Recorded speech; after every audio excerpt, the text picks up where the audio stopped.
Assalamualaikum warahmatullahi wabarakatuh. Saya peserta pelatihan dasar CPNS tahun 2022 BPSDMD Provinsi Kalsel. Nama saya Desika Yuniarti Eskep Nurse, perawat ahli pertama, golongan 3, angkatan 27, kelompok 3, nomor daftar hadir 21, tempat tugas Rumah Sakit Daerah Idaman Banjarbaru, dengan tutor agenda 1, Dr. Zainal Fanani, MED. Tugas agenda 1, asinkronus 2, hari kedua. Tugas individu. Yang pertama, video presentasi analisis isu efektivitas kinerja individu berdasarkan tupoksi. Petunjuk pengerjaan. Yang pertama, pra-analisis dengan mengidentifikasi beberapa isu atau masalah seputar efektivitas kinerja Anda sesuai tupoksi Anda. Yang selanjutnya, menapis, menganalisis, dan menyusun alternatif pemecahan isu. Dari beberapa isu atau masalah tersebut, temukan isu atau prioritasnya dengan menggunakan metode APKL atau USG. Analisis sampai ke akar masalah dengan menggunakan fishbone. Temukan alternatif pemecahannya dengan SWOT. Kemudian, tuangkan dalam bentuk tabel seperti yang sudah dibahas hari ini. Yang selanjutnya, presentasi. Buatlah video presentasinya, upload ke YouTube, dan kirim link videonya ke LMS. Langkah-langkah pengerjaan tugas.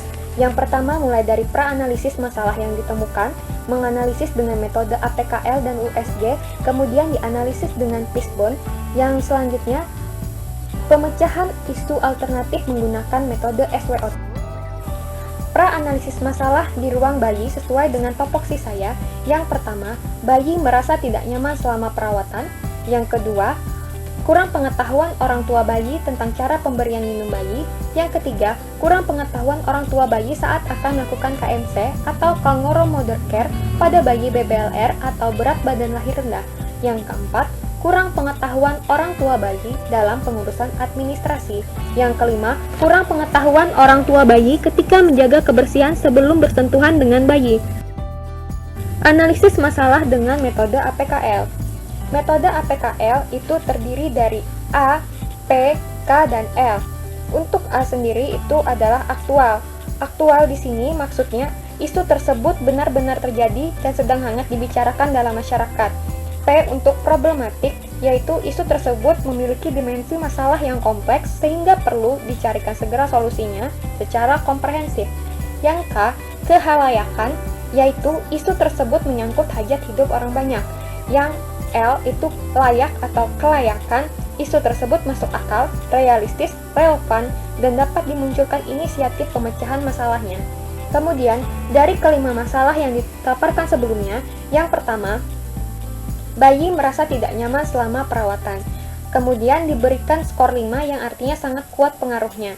Kemudian untuk bagian P atau problematik diberikan skor 4, bagian K diberikan skor 4, dan bagian L diberikan skor 3, dan total nilainya adalah 16. Untuk permasalahan yang kedua, kurang pengetahuan orang tua bayi tentang cara pemberian minum bayi, bagian A diberi skor 5, bagian P diberi skor 4, bagian K diberi skor 4, bagian L diberi skor 4, sehingga dapatkan total nilai 17.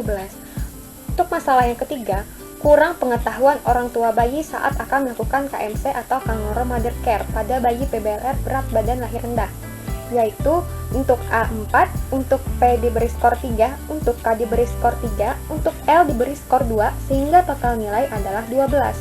Untuk masalah keempat, kurang pengetahuan orang tua bayi dalam pengurusan administrasi. Untuk A diberi skor 3, untuk P diberi skor 2, untuk K diberi skor 3, untuk L diberi skor 2 sehingga didapatkan nilai 10. Kemudian masalah yang kelima adalah kurangnya pengetahuan orang tua bayi ketika menjaga kebersihan sebelum bersentuhan dengan bayi. Untuk A diberi skor 4, untuk P diberi skor 4, untuk K diberi skor 3, dan untuk L diberi skor 2 sehingga total skor adalah 13. Dari total nilai tersebut didapatkan peringkat. Dengan peringkat pertama adalah permasalahan yang nomor 2, yaitu kurangnya pengetahuan orang tua bayi tentang cara pemberian minum bayi.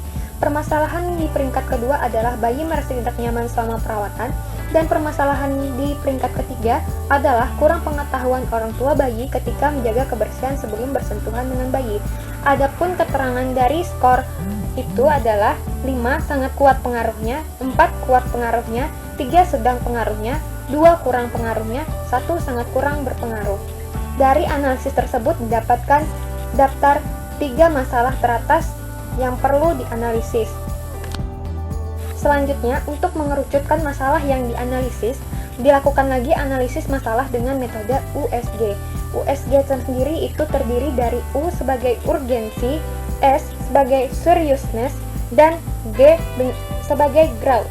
Di mana di sini urgensi artinya seberapa mendesak suatu isu harus segera dibahas dan dianalisis dan ditindaklanjuti. Seriousness, seberapa serius suatu isu harus dibahas, dikaitkan dengan akibat yang akan ditimbulkan. Growth, seberapa besar kemungkinan memburuknya isu tersebut jika tidak segera ditangani. Dari peringkat 3 ke atas dari metode APKL tadi, kemudian dianalisis lagi dengan metode USG, nanti akan diberikan skor, yang dimana skor itu terdiri dari 5 sangat besar, 4 besar, 3 sedang, 2 kecil, dan 1 sangat kecil. Total nilai yang tertinggi akan menjadi prioritas masalah yang akan dibahas menggunakan metode Fishbone. Yang pertama, bayi merasa tidak nyaman selama perawatan, skor U diberi 3, skor S diberi 5, skor G diberi 4 dengan total nilai 12. Skor untuk yang kedua, kurang pengetahuan orang tua bayi terhadap cara pemberian minum bayi, skor U diberi 4, skor S diberi 5, skor G diberi 5, sehingga total nilai 14. Yang ketiga, kurang pengetahuan orang tua bayi ketika menjaga kebersihan sebelum bersentuhan dengan bayi, skor U diberi 3, skor S diberi 4, skor G diberi 4, sehingga total nilai 11. Dari total nilai tersebut dapat dilihat peringkat masalahnya. Yang mendapatkan peringkat 1 adalah masalah kurang pengetahuan orang tua bayi tentang cara pemberian minum bayi. Selanjutnya adalah analisis Fishbone dengan efek kurang pengetahuan orang tua bayi tentang cara pemberian minum bayi. Kemudian permasalahannya, akar masalahnya dapat dilihat dari yang pertama, dari man atau tenaga yang ada di ruangan, yaitu perawat tidak secara spesifik menjelaskan tentang pemberian minum bayi karena banyaknya hal prioritas lain yang terlebih dahulu dijelaskan. Yang kedua, kurangnya jumlah tenaga perawatan di ruangan. Kemudian, metode, yaitu ada permasalahan di bagian pemberian minum memiliki metode khusus pada beberapa bayi berkebutuhan khusus. Yang selanjutnya, di bagian environment atau lingkungan, tidak ada poster atau media pembelajaran di dalam ruang perawatan tentang pemberian minum pada bayi. Kemudian, yang selanjutnya adalah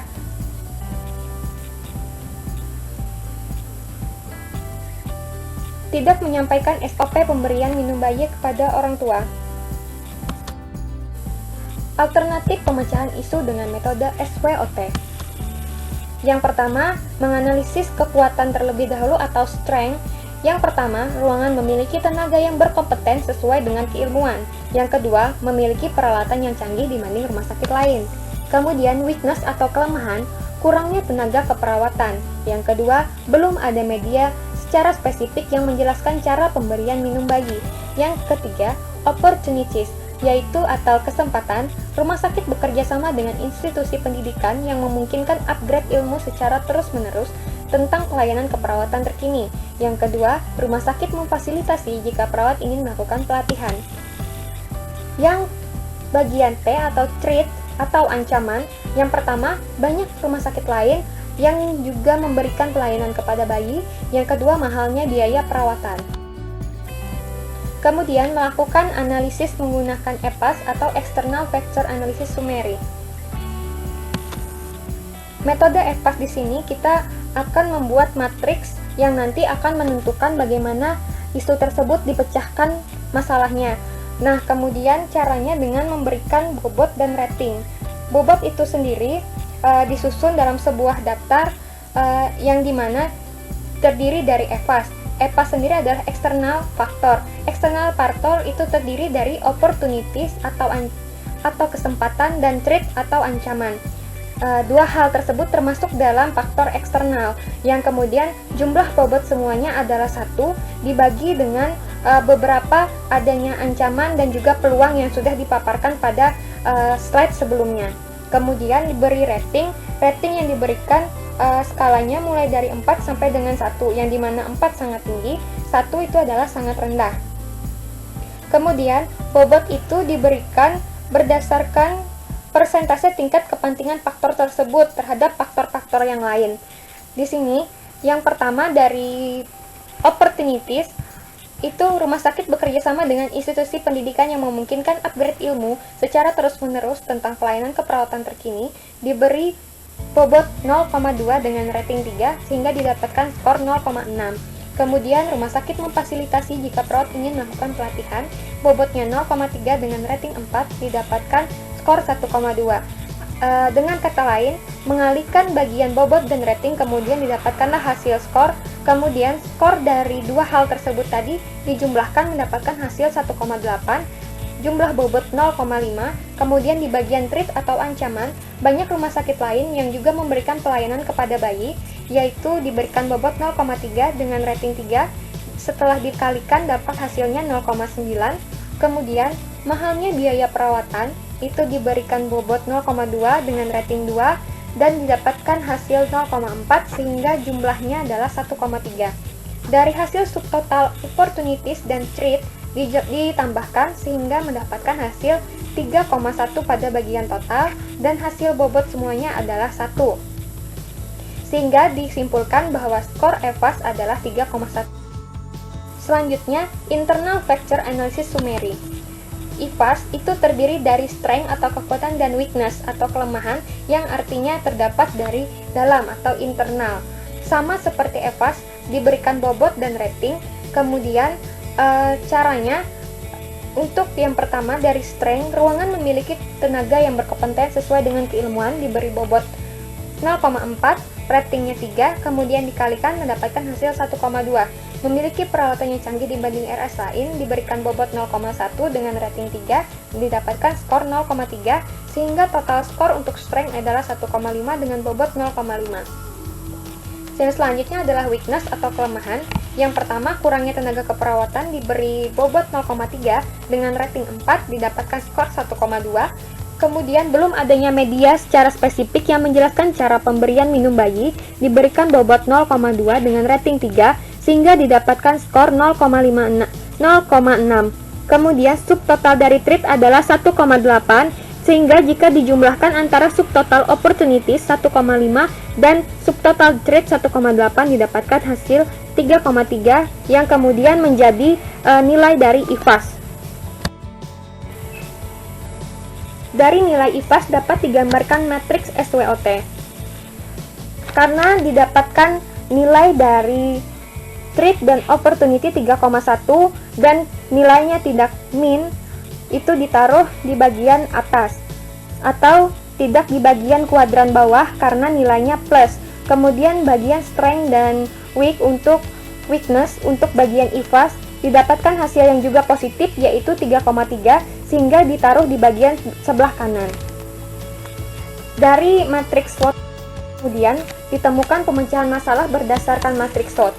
Yang pertama, berdasarkan analisis SWOT dan dimasukkan ke dalam matriks EFAS dan IFAS, dihasilkan gambar matriks yang menunjukkan titik temu di kuadran 1, yang dimana itu berada pada bagian strength dan opportunities.